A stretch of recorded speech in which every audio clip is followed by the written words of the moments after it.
Assalamualaikum warahmatullahi wabarakatuh. Sampurasun, Mugia Rahayu, Sagung Dumadi. Salam damai seluruh alam. Alhamdulillah teman-teman, kita bisa ketemu lagi dan saya bisa menjumpai teman-teman secara langsung. Karena banyak juga beberapa teman-teman subscriber yang minta, Kang kok nggak ngomong langsung dari video-video gitu ya. Nah sebelumnya saya jelaskan bahwa sekarang saya memang saat ini ada di kediaman daerah orang tua saya ya, masih mengikuti himbauan atau anjuran dari pemerintah, yaitu harus di rumah aja ya, jangan kemana-mana untuk mencegah atau memutus rantai penyebaran virus corona. Nah sebagai warga negara yang baik kita harus mengikuti umaro, mengikuti pemimpin. Jadi kita sebagai rakyat yang baik manut saja sambil kita terus berikhtiar dan mengambil hikmahnya dari semua kejadian yang ada yang kita alami bersama. Karena yang kita alami ini ya, jangan merasa kita sendiri yang mengalami. Sekarang seluruh dunia juga sedang mengalami hal yang sedemikian ya. Nah ini saya memutuskan untuk membuat konten ini adalah untuk memberikan sedikit masukan aja ya, sedikit masukan pengalaman atau saran buat teman-teman subscriber. Karena banyak juga yang bertanya, Kang ini kondisi corona sudah semakin lama ya. Dan ini bagaimana cara kita menghadapi situasi kondisi corona yang sudah lama. Kita harus di rumah aja, harus work from home, harus physical distancing dan lain sebagainya. Nah, saya sedikit ingat atau ingin mengutip kisah Ashabul Kahfi ya. Ashabul Kahfi ini adalah ada sekelompok pemuda yang dia dikejar oleh tentara ya, oleh raja-raja untuk supaya berpindah kepercayaan. Akhirnya Allah mengarahkan ketika Ashabul Kahfi mereka berlari menghindar dari kejaran pemerintah saat itu, mereka diam atau masuk ke dalam gua. Dan di dalam gua tersebut tanpa terasa berlalu-lalu waktunya Allah Subhanahu wa taala dengan segala kekuasaan kebesarannya menidurkan Ashabul Kahfi ini sampai beratus-ratus tahun. Begitu. Nah, kalau dari kisah ini kita ambil hikmahnya ke dalam pelajaran yang kita dapat sekarang. Kita tidak boleh kemana-mana, di rumah aja ya. Nah, selama di rumah aja ini sebenarnya teman-teman, kalau kita mampu berpikir secara dewasa, terus kita bisa menjernihkan hati kita dan juga tidak gampang menyalahkan, tidak berburuk sangka, maka kita bisa mengambil hikmahnya.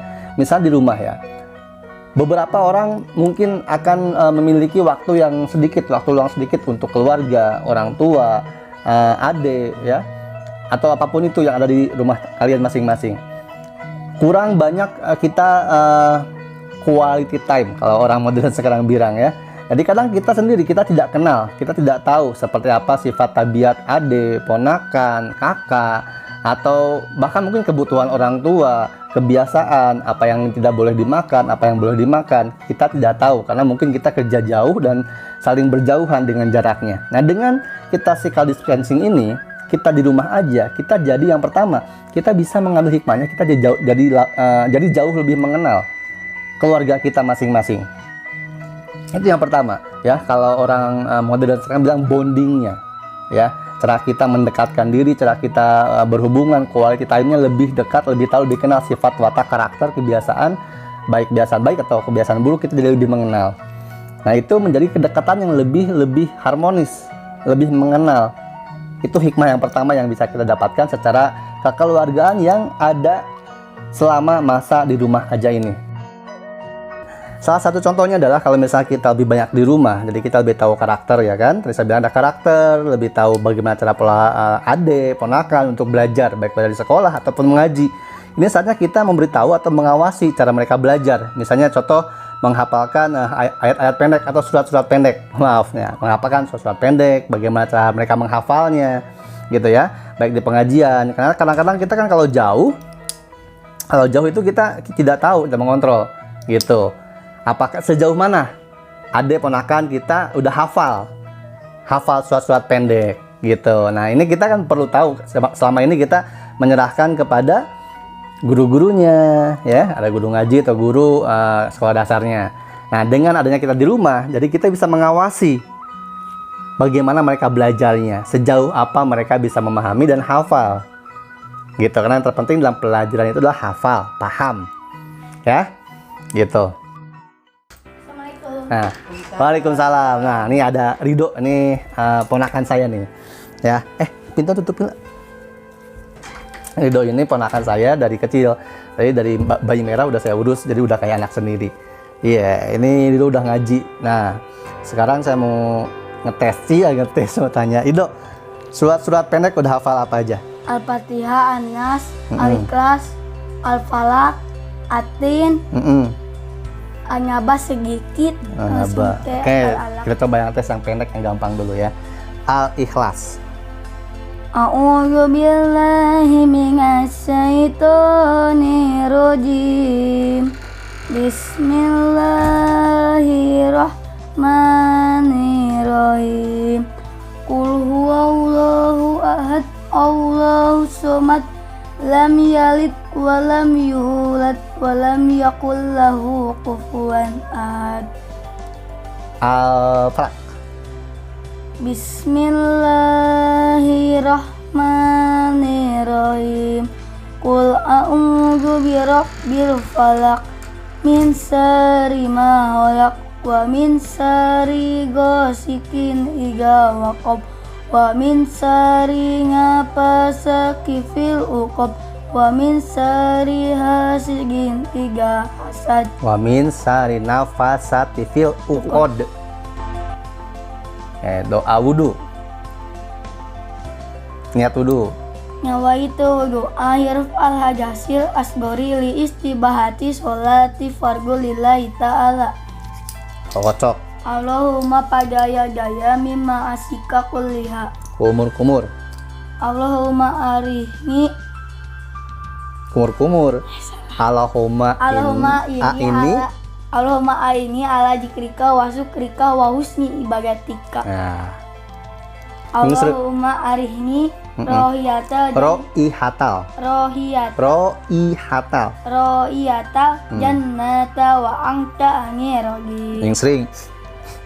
Allahumma ini A'udzubika wa syukrika. A'udzubika mirrawa. Allahumma ini Panisrik. a'udzubika mirowahin Nari wasu. Nah, cuci muka. Allahumma ba'id wajhi yauma tabyadu Wajhuhu wa taswadu wujuh. Ya. Tangan kanan. Allahumma atini kitabi biyamini wa husni Wa hasibni hisaba yauma hisaba yasiro. Oh, ini tangan kanan. Allahumma atini Kitabi. Allahumma atini kitabi biyamini wa hasibni hisaba yasiro. Lanjut dehnya. Tangan kiri. Iku lah. Mam.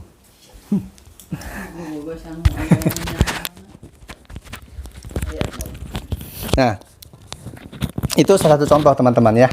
Jadi kita bisa mengawasi, memantau sejauh apa perkembangan adik, ponakan, anak kita dalam menghafal-hafal surat-surat pendek bagi yang beragama muslim ya. Kalau yang umum bisa juga dengan cara bagaimana mengolah ajarannya masing-masing ya. Cara belajarnya baik pada akademis ataupun secara spiritualnya, secara keagamaannya begitu. Nah, sebenarnya teman-teman, dengan anjuran pemerintah bahwa kita harus di rumah saja untuk memutus penyebaran virus corona, ini kalau kita mampu menerimanya sebagai sebuah bentuk cara Allah Subhanahu wa Ta'ala untuk menyelamatkan kita, memperingatkan kita, dan membenahi kita, maka kita akan mampu melihat begitu sayangnya Allah kepada kita. Begitu sayangnya Allah kepada kita. Jangan selalu melihat sisi dari sisi buruknya aja. Jangan selalu melihat sisi dari sisi keburukan, larangan, kerugian, apalagi kerugiannya itu bersifat duniawi. Lihatlah berlimpahnya kasih sayang Allah Subhanahu wa Ta'ala kepada kita dengan kita di rumah aja.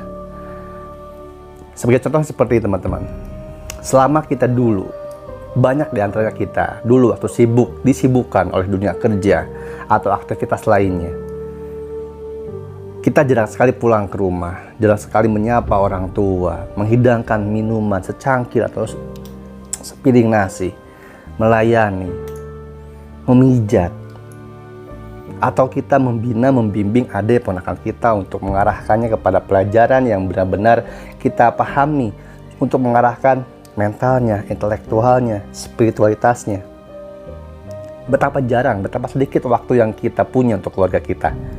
Dengan kita di rumah aja ini, kita diberikan oleh Allah Subhanahu wa Ta'ala kesempatan untuk bersama keluarga memperbaiki hubungan, mendekatkan harmonisasi rasa, baik secara mental, intelektual, ataupun spiritual. Selain itu teman-teman, kita sebagai diri pribadi adalah untuk memperbaiki segala amalan kita. Mungkin waktu dulu ketika kita sibuk bekerja, kita jarang sekali sholat 5 waktu. Dengan adanya di rumah aja ini, kita jadi banyak waktu. Untuk apa? Untuk memperbaiki sholat 5 waktu kita. Yang sudah baik sholat 5 waktunya, memperbaiki sholat sunnahnya. Sholat fardu sudah bisa, jalankan sholat sunnah, qobliyah, ba'diyah, sholat sunat duha, hajat, tahajud, sholat fajar, dan sholat sunnah yang lainnya. Apalagi sebentar lagi kita akan mendekati bulan Ramadan. Masya Allah, alhamdulillah wa syukurillah. Ini saatnya kita menimba sebanyak-banyaknya kasih sayang Allah. Yang belum pernah mungkin bagi laki-laki mengimami sholat di rumah, ini saatnya kita bisa belajar untuk menjadi imam bagi keluarga kita. Saatnya untuk kita bisa mempelajari apa yang belum pernah kita pelajari sebelumnya. Menerapkan segala sesuatu yang belum pernah kita terapkan bagi keluarga kita. Mungkin di luar sana, di lingkungan kerja, di pertemanan, kita bisa menasihati teman, kita bisa menasihati siapapun itu, dan menjadi orang yang dipentingkan atau dibutuhkan, bahkan menjadi orang yang sangat-sangat dihargai, yang bisa menjadi solusi untuk orang lain. Tapi untuk keluarga mungkin bahkan kita tidak sedekat itu, kita tidak seperti itu perannya. Inilah saatnya teman-teman. Mari kita sikapi karantina ini sebagai karantina dari Allah untuk kesempatan diri kita memperbaiki hubungan kepada keluarga.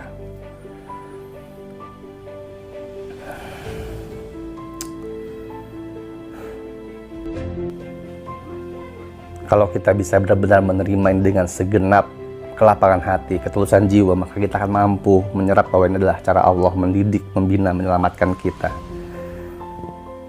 Banyak waktu luang yang kita bisa berikan, kita bisa pergunakan. Seperti misalnya yang belum bisa mengaji, bisa belajar mengaji. Yang sudah bisa mengaji, bisa mencoba menghatamkan Al-Quran.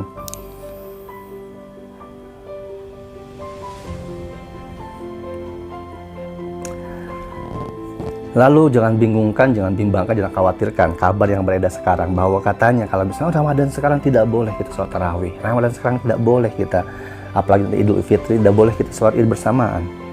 Bukan dilarang, bukan tidak boleh, tapi untuk kondisi saat ini teman-teman, demi kebaikan bersama, ini bisa dilakukan, bisa dijalani, dan itu tidak apa.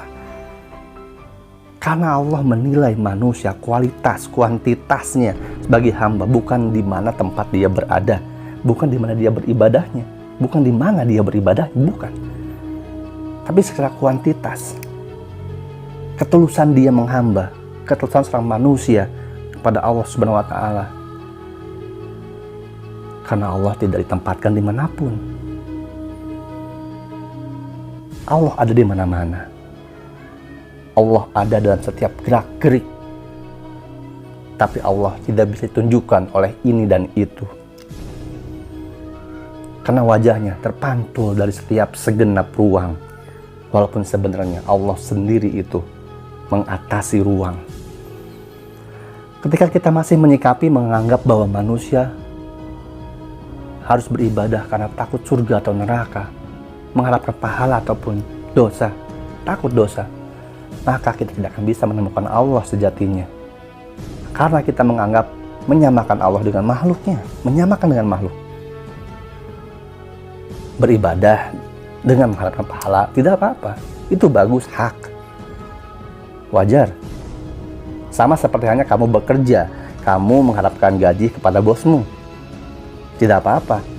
Tapi bukan karena gajimu, bukan karena seberapa besar upahmu, bosmu menaikkan posisimu, mengangkat jabatanmu. Bukan. Tapi karena kredibilitas, kualitas dan kuantitas kerjamu. Maka kita pun seharusnya bisa menempatkan seperti itu. Ketika kita beribadah, maka beribadahlah karena kita memang harus, wajib, dan berkebutuhan untuk beribadah kepada Allah. Jangan hitung-hitungan kalau sama Allah. Nanti kalau kamu dihitung, kamu repot sendiri. Teman-teman, apapun yang terjadi, sikapilah dengan sikap terbaik kita. Dengan kedenian berpikir, kedalaman rasa, dan juga keluasan lingkar pandang. Kita tidak boleh juga nanti sebelum Ramadan berziarah, tidak apa-apa. Karena sebenarnya yang sampai kepada ahli kubur adalah doa kita, ketulusan kita berdoa. Siram, tabur bunga itu adalah adat istiadat, ritual, bentuk dharma kita kepada orang yang sudah meninggal. Ketika kita tidak bisa melakukannya dengan kondisi seperti ini, berbahaya, maka tidak apa-apa, jangan paksakan. Karena Allah pun tidak pernah memaksa manusia untuk beribadah ini dan itu. Allah tidak rewel, manusia yang rewel. Sikapi segala informasi yang kita terima dengan filter diri kita. Jangan disertai emosi amarah. Ingat ya teman-teman, bahwa yang terpenting dari ziarah kubur itu adalah doanya. Dan doa bisa disampaikan dimanapun. Doa itu urusan hati, dan hati itu urusan adalah nurani, rohani. Tidak terkurung, tidak terbatas, tidak terhalang.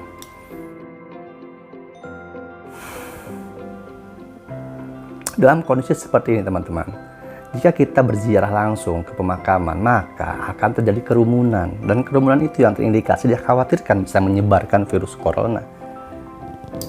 Itu yang dikhawatirkan, maka kita ikuti karena itu untuk kebaikan kita. Anggap seperti kisah Ashabul Kahfi. Ashabul Kahfi yang dimasukkan ke goa. Apakah mereka senang? Tidak. Tapi itu untuk menyelamatkan mereka. Ambil hikmahnya. Doa itu urusan hati, rohani, dan ketulusan hati tidak bisa orang lihat karena itu bukan urusan raga. Hati itu tidak bisa dikurung, tidak bisa dibendung, tidak bisa dihalangi. Kalau kita tidak memungkinkan untuk datang langsung berziarah, maka jangan, tidak apa-apa.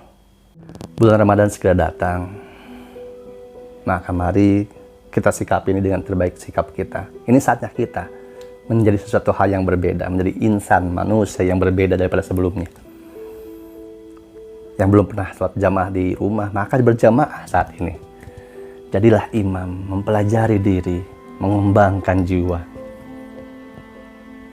Jangan sikapi berlebihan apapun fenomena yang terjadi. Rasakan dengan kedalaman hati, lalu filter dengan pikiran. Kombinasikan ini terus, agar hidup kita tenang dan tidak mudah panik. Ingat, kualitas dan kuantitasmu serta kredibilitasmu terhadap penghambaan itulah yang akan ditilai. Allah tidak menilaimu dari kesalahan terbesarmu. Tidak, insya Allah. Setiap orang memiliki masa lalu, dan setiap orang yang punya masa lalu pasti memiliki masa depan. Itu yang dikatakan oleh Gus Miftah. Ingat, setiap orang punya kesempatan. Ini adalah kesempatan bagi kita. Bulan ini, kondisi ini adalah kesempatan buat kita untuk memperbaiki diri, memperbaiki sebagai diri pribadi, sebagai posisi di keluarga, sebagai hamba. Pahala itu hak setiap hamba, pasti dan sudah pasti diberikan oleh Allah Subhanahu wa Ta'ala. Bahkan bisa lebih dari apa yang tertuang di hadis dan Al-Quran. Berdasarkan ketulusan hati manusianya, keikhlasannya menghamba, Jadi tidak perlu berpikir pahala hilang karena tidak bisa sholat jamaah dan lain sebagainya. Tidak. Allah tidak seperti itu. Allah maha mengetahui, Allah maha teliti dan maha memberikan pembalasan yang terbaik. Dengan adanya wabah corona, karantina, PSBB yang makin lama ini,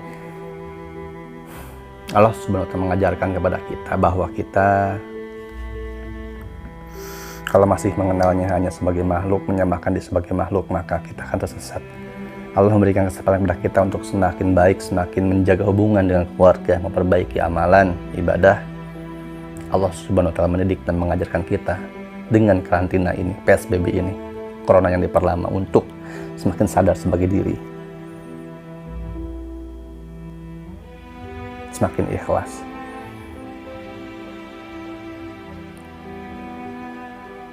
Jangan dalam kondisi seperti ini jangan gampang panik, jangan gampang khawatir, karena ini adalah sudah saatnya fitnah dunia yang merajalela. Fitnah Dajjal sudah merajalela di dunia ini. Jangan biarkan itu merusak dan menguasai dadamu, keimananmu, pikiranmu. Karena jika sudah begitu, maka kita akan rugi. Jangan ributkan masjid ditutup dan lain sebagainya. Tanyakan kepada dirimu sendiri, apakah dulu waktu masjid dibuka kondisi tidak ada corona? Apakah masjid dibuka kalian ke masjid? Terbanyak masjid kosong. Sekarang masjid tutup, sibuk, ribut. Dulu masjid dibuka, masjid kosong. Bahkan tarawih pun rame hanya di awal-awalan minggu saja. Pertengahan minggu terakhir sudah sibuk memikirkan hidangan lebaran, pakaian lebaran. Allah maha mengetahui siapa umatnya, manusianya yang berkualitas di hadapannya. Ibadah dalam keagamaan itu bukan perkara hanya kepada surga dan neraka, pahala ataupun dosa, tapi lebih dari itu.